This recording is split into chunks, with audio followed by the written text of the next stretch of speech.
Board meetings should not be focused on reporting, as many are, but instead should be focused on companies' key strategic priorities. What's one piece of advice you would give finance leaders that are scaling their team? Think of an AI co-pilot or autopilot as a team member you can hire before you actually go hire an FTE. What's one trend in finance and accounting that you believe will shape the next 5 years? What we'll see in the next 5 years is a lot more autopilot capabilities. We're not just automating collecting data from a PDF, but instead we're automating the ask. I know this person has this. I ask them for it every month. Can we automate that action? And we're really excited about that over the next 5 years. You're listening to the 10X Finance Podcast. Quick, candid conversations with the people shaping modern finance. Hosted by Albert Gozzi.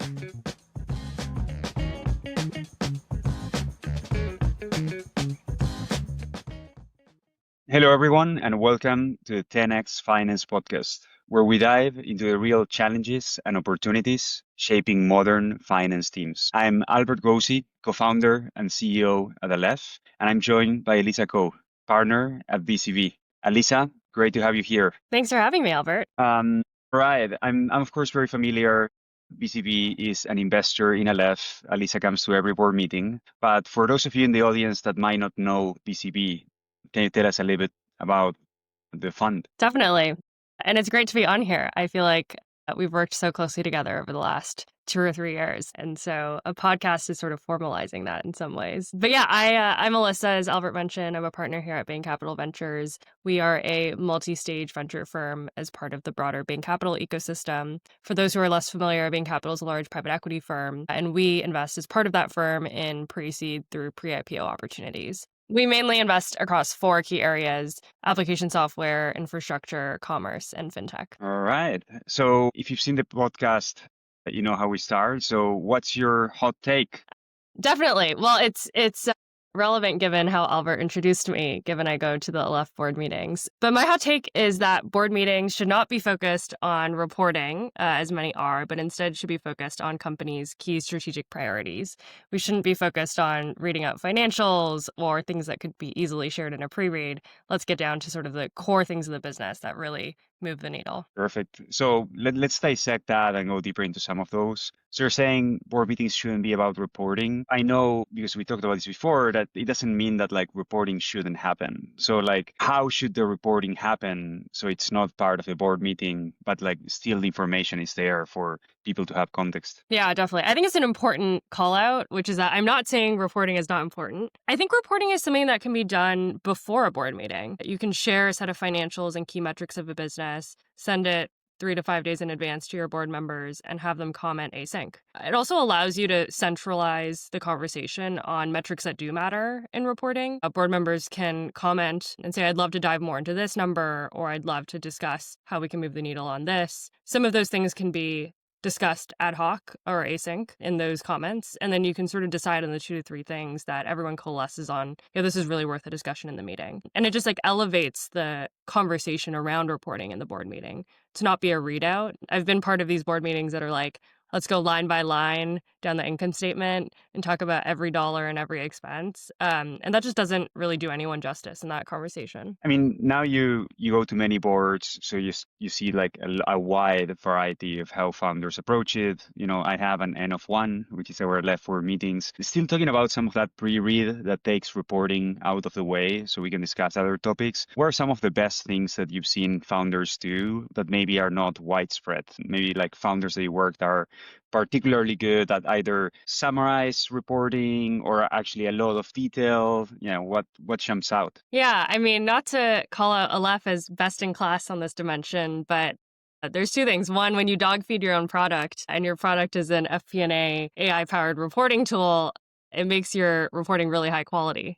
And I frankly think that's like one thing a lot of people don't do. They don't have the ability to like zoom out to like the 5 line items that matter from a reporting perspective, but then drill down into the sort of distinct drivers of those items. So take something like sales and marketing expense. I feel like in our board meetings, because of the power of the Aleph tool, we can actually double click into like, you know, what are we spending on our AEs this quarter and how are we spending them and what drivers and even like what conferences they're going to. I mean, a lot of times there's just like not that data quality and clarity. So that's one on the reporting side. I'd say zooming out on like ways to spend the board meeting effectively, something that I really love on this concept of like, let's focus on strategic priorities and not on reporting is give us the context we need as board members to be able to be a thought partner to you on those subjects. And so a lot of founders just say like, hey, I'm really struggling with channel partners and write 3 lines about that. And it's not enough context for someone who isn't spending 24/7 in your business to really opine. And so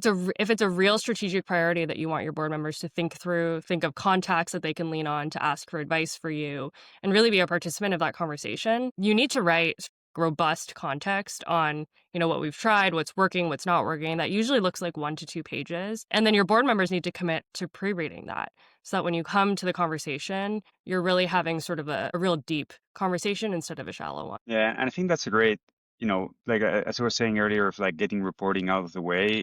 And I like what you're saying of it's not just reporting, it's really like building context. Part of that might be numbers, but part of that might be a narrative around. And what I remember, been doing board meetings for a while now, but like some of the early feedback was that of like sometimes, yeah, like I had the idea of getting all the numbers out and, I love numbers and I will always do it. But like, I think like giving that extra context and in the end, like what you want is to be able to give the more member time to do pre-work and come with like a formed opinion as opposed to having to think on their feet on what's the most strategic priority. I wonder where that resonates. It resonates a ton. I also think most people have a diverse board, people that really resonate and have perspectives on different parts of the business. And even as you think about reporting, different areas of spend, different ways that you report revenue, different types of revenue, people might pick up on different details. And so I think having folks really pre-read and understand what's going on in the business and then having that sort of like 3-member conversation, which is like, why aren't we focused on this? And someone else might say, well, I think we should actually be focused on this based on how I interpreted the data. And as a founder, I think it's sort of, you're a conductor of that conversation as well. You're taking feedback from different people and you're consolidating that into like, 1, what you should do with the business based on this feedback. But 2, you're sort of like clarifying and bringing together different people with different, backgrounds and perspectives. You might have someone who's a product leader on your board versus someone who's been a CFO in the past. And so how they think about reporting looks really differently too. And so as you think about, to your point, it's not just about the numbers, but about the commentary. The commentary is really important as you think about who's on your board and how they interpret and digest information. Nice. And as you think about like the strategic priorities, what do you think is the right balance of, the team, the CEO being the one that say these are the most important things to talk about, versus the other part is also true, that is, the board investors are closer to the market and might also add value with topics that might be a blind spot for the actual management team. So how much do you think it's just like the role of the CEO versus it's good to do a bit of a mix and match there? Yeah, totally. I mean, this is a very, I feel like, common opinion, but I can't imagine spending 10 hours a month with a portfolio company and feeling like I have a better sense of what their sort of like big questions on operating are better than they do. And so my personal perspective is like founders live their businesses day in and day out. They know the things that are moving the needle and where they need the most help. And we should try to jump in, especially as early stage investors, in supporting them on those things. I think where, to your point, investors have a lot of impact, though, is we see data points across categories, both like in the specific category that you play in, but horizontally. And I think where that matters is in 2 key areas. One is around financing. Investors just have better benchmarking on how companies are raising capital, what the sort of benchmarks and comps in the market are. And so as you think about raising capital, that's somewhere where investors can really drive the conversation versus be more reactive. And then I think the other area, and we think about this a lot at BCV, is key hires and key customers and how to move the needle on corporate development and marketing. And we can be more proactive there because we've sort of hired a bunch of operators internally to help our portfolio companies drive faster on those areas. And so we might be more proactive because we have an operating bench there. But generally, I'd say we're pretty receptive to where founders want to drive the conversation. The other thing I was going to mention as you bring up like CEO versus team that I think is pretty interesting in board meetings is I think board meetings are an incredible tool to bring, either budding talent on your team or key executives into a really important conversation. And I think a lot of founders miss the mark on, activating those folks who are real experts in their domain area within the company and bringing them into a board conversation. And I think it really empowers those people and it gives them context at the board level and like the discussion you're having and the strategic priorities. Of course, not everyone can join every time. Not everyone can do a readout on their department every single time you have a board meeting. But I think being selective around bringing people in is a tool that's really worked for my companies as well. When you talk about, you're now in the board meeting, you get the right context. How do you think about time management within board meetings? And I think it's something that we've been like iterating with and isolate, going back and forth. Is it like there to let the conversations develop and we should spend as much time as we need to before moving on to a new topic? Are you more of a fan of, hey, let's time box conversations. We can speak about any topic for like 3 hours. Where do you stand on that spectrum? Yeah, it's a great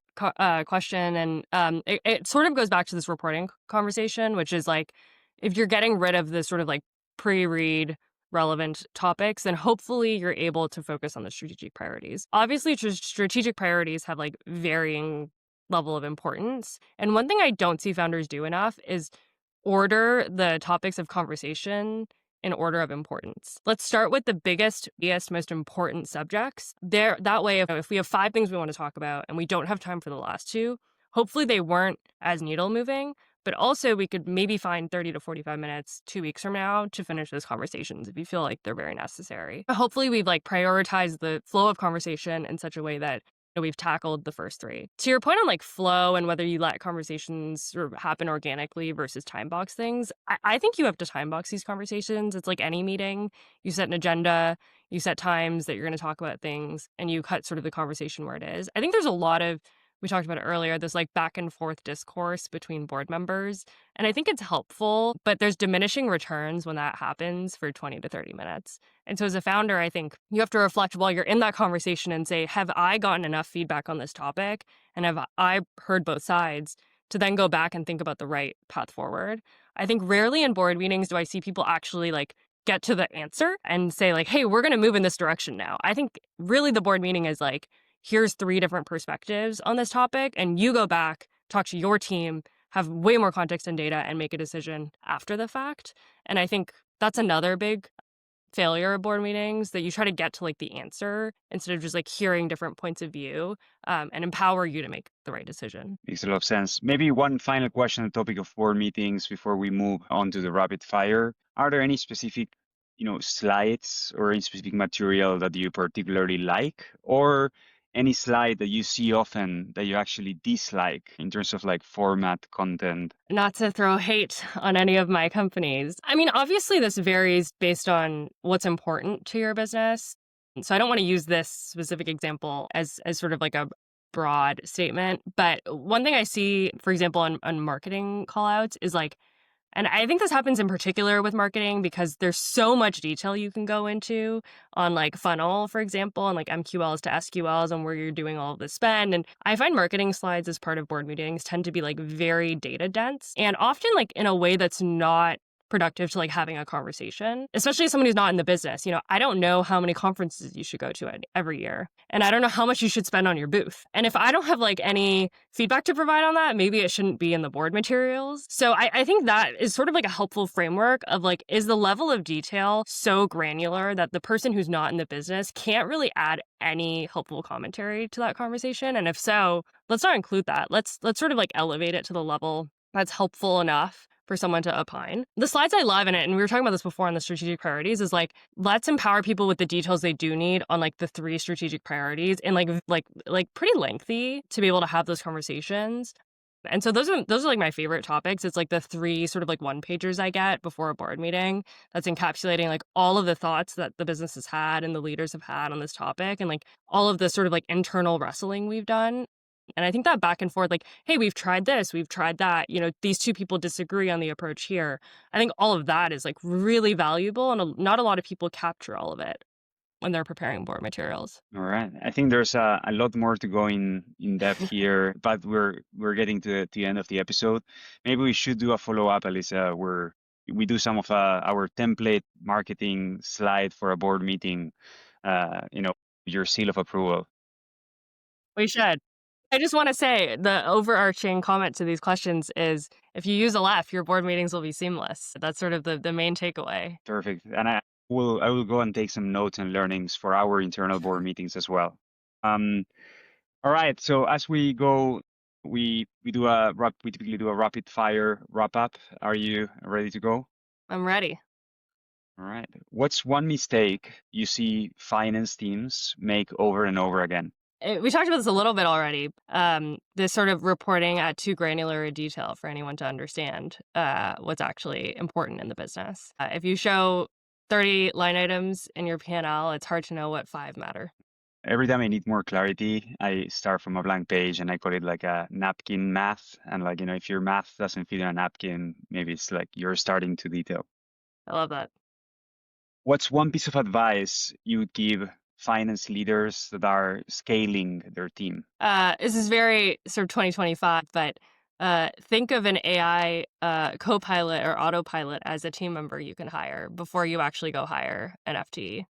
I feel like that opinion, people either love you or hate you for it, but that's what we're here for. I'm excited for the hate in the comments section. And the last one is, what's one trend in finance and accounting that you believe will shape the next 5 years? It's sort of related to the last comment, but finance has been slow to adopt AI tools relative to other industries. Part of it is sort of the need for 100% accuracy. But I think what we'll see in the next 5 years is a lot more autopilot capabilities. And one area that I'm like really excited about here is I spend a lot of time in accounting, technology, and at the end of every month or quarter, you do sort of reconciliation. And a lot of this is like collaborating with other team members in different business units to get things like expenses and receipts and et cetera that aren't sort of stored in a centralized place. And I'm really excited for a world in which we're not just automating like, collecting data from a PDF, but instead we're automating the ask. I know this person has this. I ask them for it every month.